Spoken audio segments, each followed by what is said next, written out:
open your eyes, not to a blaring alarm or a flood of thoughts, but to the gentle unfolding of the day. There's light filtering through the curtains, a slow bloom of sound from the street, or the trees beyond your window. For a moment, nothing is expected of you. In that stillness, you become aware, not just that you're awake, but that you are alive. The Stoics would call this moment sacred. Marcus Aurelius wrote, "When you arise in the morning, think of what a privilege it is to be alive, to think, to enjoy, to love." This isn't sentimentality, it's practice. You begin your day not with your to-do list, but with gratitude for existence itself. You don't rush. Like a tree stretching towards sunlight, you take your time. Maybe you lie there and listen to your breath. Maybe you observe the way the world moves before you do. The Stoic sees waking not as a switch flipped on, but as a ritual, an entrance into a new trial, a new arena for the mind. Outside, the sun rises without command. It doesn't boast or hesitate. It performs its duty quietly and consistently. What if your day could begin the same way, not forced, not frantic, just a natural return to the rhythm you've forgotten you belong to? You ask yourself, what kind of person will I be today? Will I meet this day as a master of myself or a servant to my impulses? You remember that mastery doesn't mean control over others or constant achievement. It means control over your responses. It means knowing that you are not your circumstances, but your choices. This morning, like every morning, is not just a beginning. It's a renewal of your commitment to live wisely, to greet the world, not as an adversary, but as a mirror for your mind. And so you rise, not because you must, but because you may, because the day has offered itself to you once more. And the question now is, what will you make of it? As your feet touch the floor, something subtle happens. You begin to think. The day begins not when you rise, but when your mind chooses its direction. In that very first thought, there is power. The Stoics believed that every impression, every initial reaction or feeling is something you do not control. But what follows, you do. Epictetus taught, it's not what happens to you, but how you react to it that matters. That reaction begins here, in the quiet space between sleep and action. Maybe your first thought is neutral. Maybe it's anxious. Maybe it's hopeful. The key is not to judge it, but to recognize it, to look at it as you might look at your reflection in a still pond clearly, without distortion. You sit for a moment. You notice the impulse to grab your phone, to scroll, to check. But what if you didn't? What if your first act wasn't to react to the world, but to respond to yourself?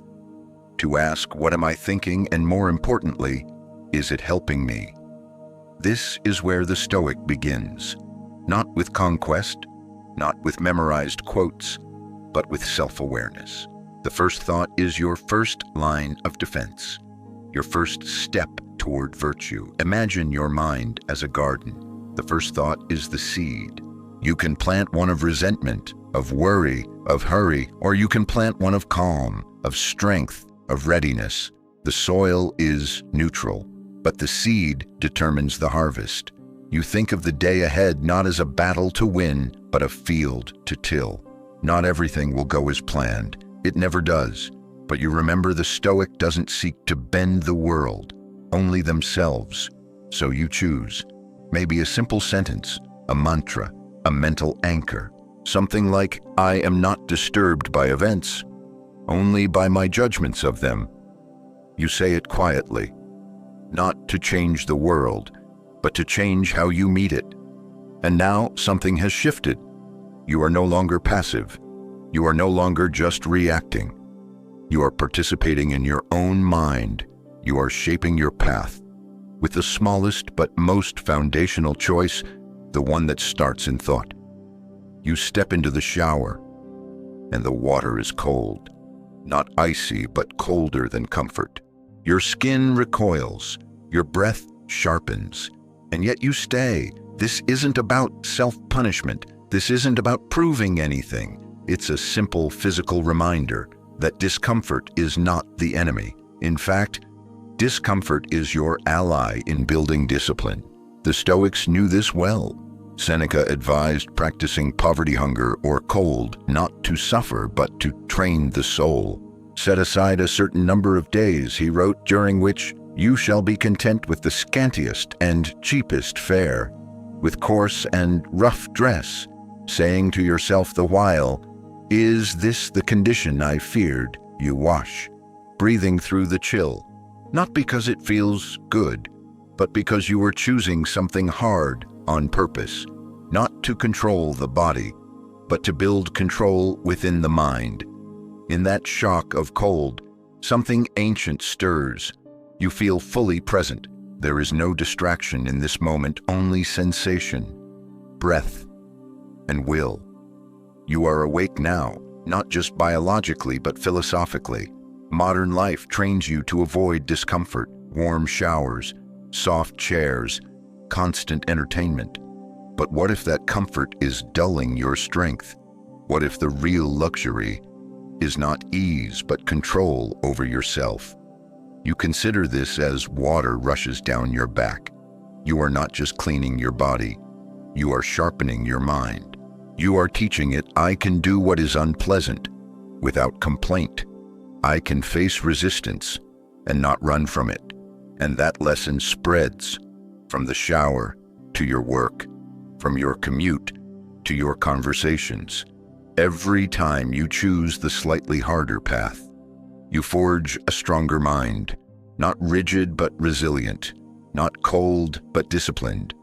The cold water ends. You breathe deeply. There's a strange warmth in your chest, not from the water, but from pride. You kept your promise to yourself. And that small victory carries forward. So you towel off, not triumphant, not transformed, but just a little more prepared, a little more rooted in the truth that mastery does not begin with grand choices, but with the quiet courage to do the uncomfortable thing simply because you said you would. You sit at your desk, a quiet moment carved from the morning, before the world demands anything from you, before tasks and conversations pull your mind in a dozen directions. You face the page. This isn't performance. This isn't a productivity hack. This is reflection. A chance to meet your own mind before it gets crowded with other voices. The Stoics made journaling a core part of their discipline. Marcus Aurelius didn't write meditations for publication. He wrote to himself quiet reminders of how to live, what to focus on, and who he wanted to be. You pick up your pen or open your notebook and begin not with polished words, but with honest ones. What am I thinking this morning? What emotions are already stirring? What fears, what expectations? In this act, you begin to see clearly. Writing slows the mind. It forces you to observe instead of react. It becomes a mirror not for how you look, but for how you are. You remember the Stoic principle: if you wish to improve, be content to be thought foolish and stupid. Epictetus. That includes by yourself. This page is not a stage, it's a dojo. You're not showing off, you're training. Some mornings the words come easily, other mornings they stumble. That doesn't matter. What matters is the showing up, the act of asking, what kind of person am I becoming? Am I acting with wisdom or impulse?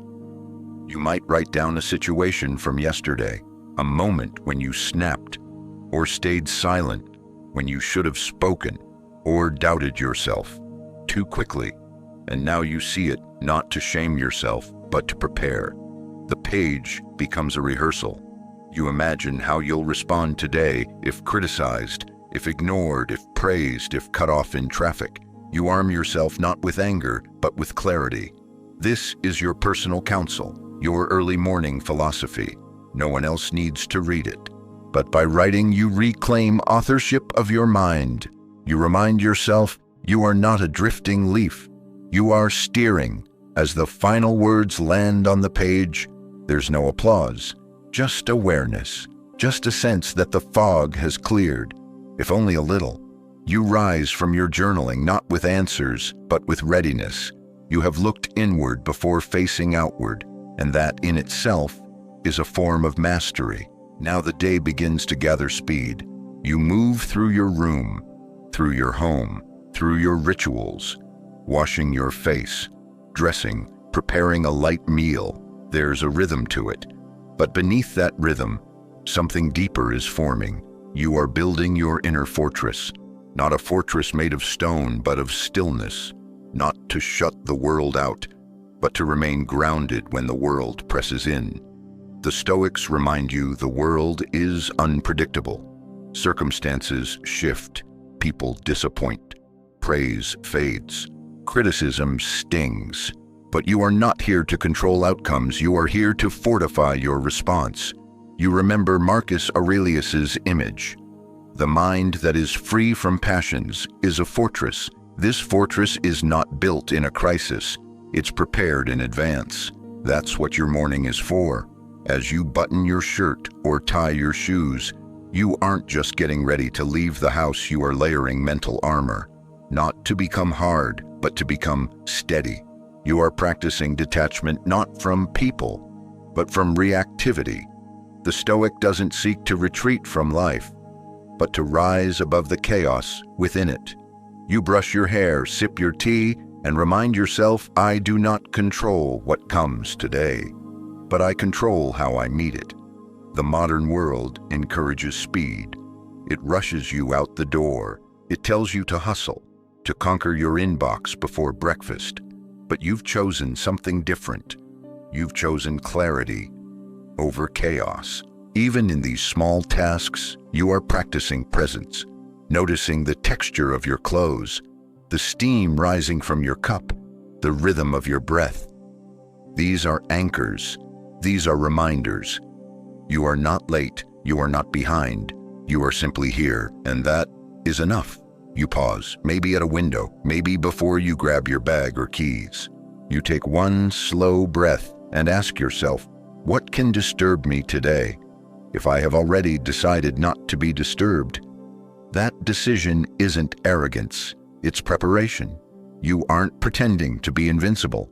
You are simply returning to your center before life tries to pull you off course. And when you walk out the door, it's not with a sense of performance, but with calm. You've readied your mind the way a warrior readies their stance, not to fight, but to stay upright in the storm. You pour your coffee, you fold your blanket, you choose your clothes. None of it dramatic, none of it urgent. But here in these simple actions is where the Stoic lives. We often think of philosophy as something grand debates in marble halls, declarations of ethics. But the Stoics believed virtue begins in the small, the quiet, the ordinary. It's not found in lofty words, but in disciplined choices. Epictetus reminds you, don't explain your philosophy, embody it. And embodiment happens here, in the invisible moments, how you respond to your alarm, how you clean your kitchen, how you speak to yourself when no one is listening. You begin to see the patterns, the way you always rush through breakfast, the way your phone pulls your attention before your thoughts have time to settle, the way your mind wanders, even in silence. You notice, but you don't judge. You just return. Today, maybe you slow down while brushing your teeth, not to become sluggish, but to become intentional. You place the brush with care. You focus on the movement. You treat it not as a task, but as training, because this is what the Stoic understands. Greatness is not summoned in the spotlight. It is cultivated in routine. Every action, no matter how small, is an opportunity to build character. You make your bed. You wipe down a surface. You prepare your space not for aesthetics, but for clarity. The Stoic mind respects its surroundings, not with obsession, but with presence. And in this presence, you begin to feel it, a quiet strength, not loud, not forceful, but firm, like the base of a mountain. unshaken by the wind. You ask yourself, if I cannot manage these small moments, how will I face the big ones? And so you treat each moment as a chance to practice, not to perfect, but to improve, to take one small act and fill it with virtue, patience, precision, peace. The day hasn't yet begun in full, but already you've built momentum, not the kind that speeds you up, but the kind that roots you. You look around. Your world may look unchanged, but you are different. You've begun to move not with habit, but with harmony, not with hurry, but with presence. And that already is mastery in motion. You step into the world. Maybe it's the hallway of your home, a shared kitchen, a sidewalk, or a crowded commute.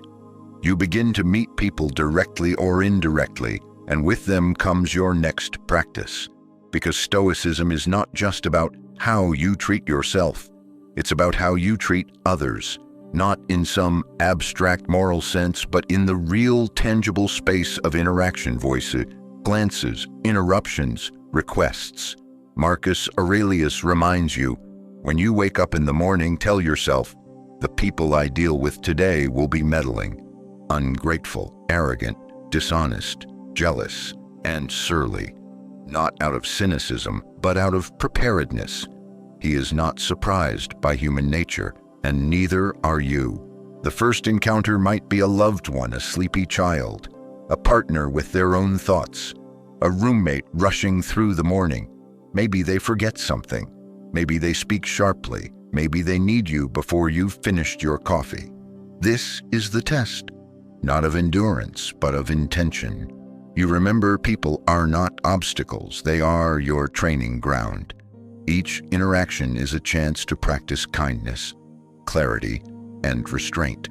You remind yourself, their behavior is not about me. My reaction, though, that is entirely mine. Later, maybe it's a stranger who blocks your path, or a coworker who interrupts your rhythm. You feel the flicker of irritation, and in that flicker, the Stoic asks, what am I choosing to be disturbed by? You breathe. You soften. Not because you're passive, but because you're powerful. You don't need to control the other person. You only need to control yourself. Think of a tree rooted in wind. It bends. It does not snap. It doesn't argue with the wind, it endures it. You can be that tree. You don't take every word personally. You don't need to win every exchange. You don't offer your peace in trade for temporary righteousness. You hold it. You protect it. And when you do speak, when you do act, it is with thought. You become a calming presence in the morning chaos, not because you're superior, but because you've practiced. You ask yourself, how would the person I wish to become respond right now? And then you respond that way. Maybe not perfectly, but intentionally. In doing so, you build something rare, a person who brings peace into rooms without demanding attention, a person who has mastered their morning not by silence, but by strength in presence. You're moving along now. The day has begun to unfold. You've set your tone, kept your presence, and built your inner frame. But life, as it always does, begins to test that frame.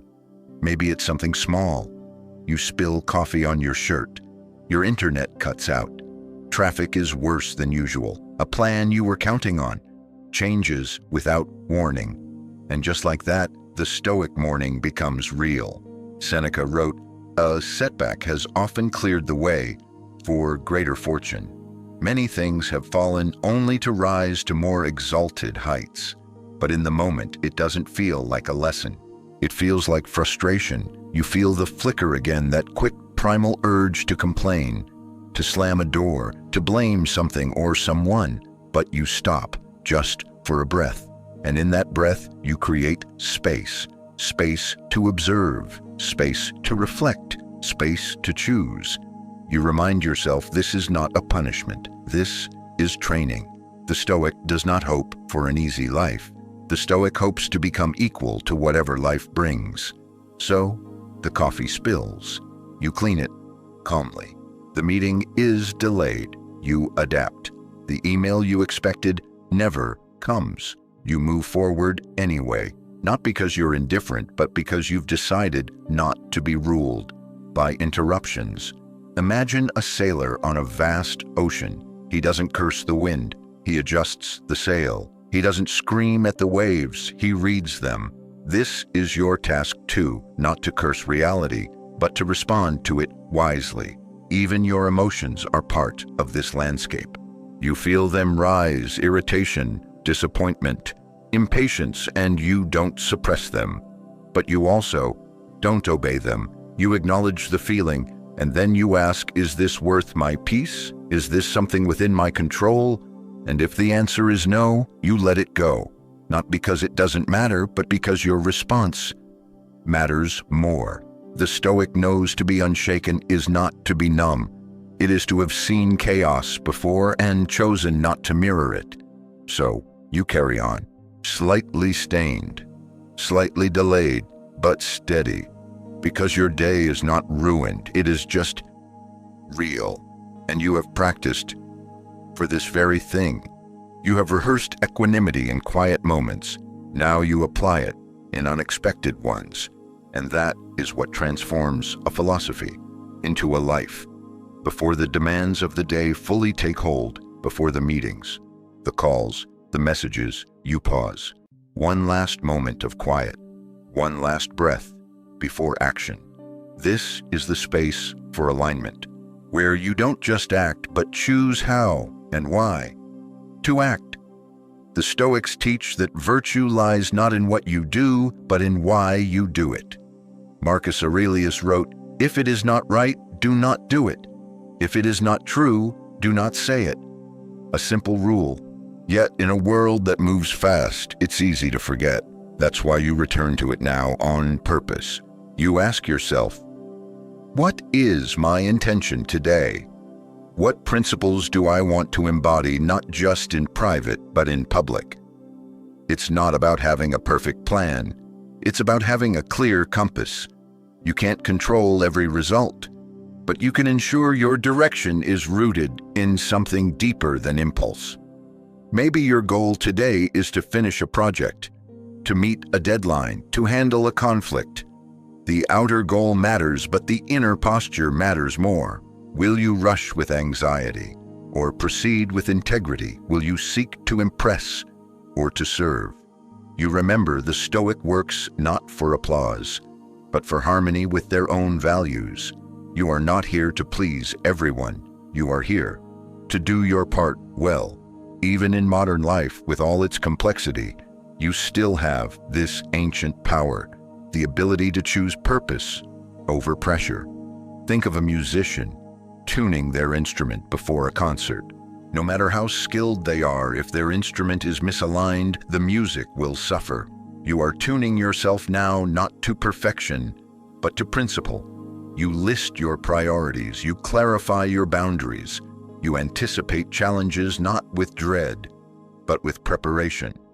You think of how you will speak, how you will lead, how you will respond when the unexpected happens again. And then you commit, not to results, but to the process, not to winning, but to showing up with virtue. This small pause becomes a powerful act. You do not enter the day as a drifting leaf pushed by the winds of urgency.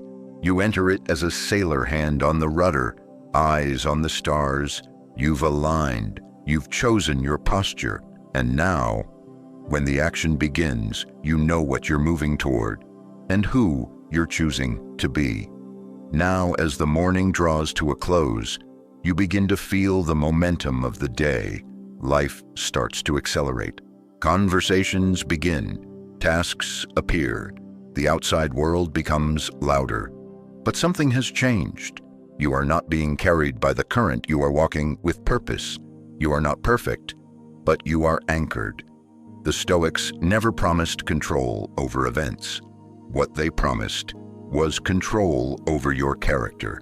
And that promise begins again each morning, not with dramatic declarations, but with simple practices consistently lived. Epictetus once said, "No great thing is created suddenly. There must be time." Give your best and let it be. You remember this as you look back on your morning. It wasn't flashy, but it was intentional. The quiet strength in your decisions, the breath you took before reacting, the discipline you practiced in routine, the kindness you offered in the first conversation. These are the bricks that build mastery, not in theory, but in your lived experience. You begin to see the truth. Mastery isn't a finish line. It's a rhythm, a pattern of returning to yourself. And mornings offer that return daily. You don't need to have figured out your entire life. You just need to return each morning to who you want to be, not in abstract terms, but in action, in your thoughts, your habits, your tone, your presence. Think of a craftsman shaping a statue. They don't strike it once and declare it done. They return every day, chisel in hand, refining the shape patiently, gently, purposefully. You are that sculptor. Your life is your work of art. And so you remind yourself, mastery isn't in knowing, it's in doing. And doing begins here in the first hour, in the first act, in the first breath. You don't need the perfect morning. You need the honest one, the one where you show up, where you look inward, where you choose not to control the world, but to respond to it with grace. The day will still be messy. Life will still be unpredictable. But because you began with clarity, you carry something into the chaos, a steadiness. The world can't take from you, and so you step forward, not finished, not flawless, but fortified. And that is enough. You've journeyed through a single morning not as a routine, but as a ritual, a practice of philosophy in motion. Stoicism isn't only found in dusty texts or ancient columns. It lives here in how you rise, how you think, how you begin. Each day offers a mirror. Each morning offers a choice, not to become perfect, but to become present. Inner mastery is not built in a single act, but in returning, again and again, to the values that hold you steady. Virtue, awareness, self-command. These are not destinations. They are companions walking with you. One breath, one task, one morning at a time. So tomorrow, when the light creeps back through your window, let that first moment remind you the path is here again. Quiet, waiting, and wholly yours to walk.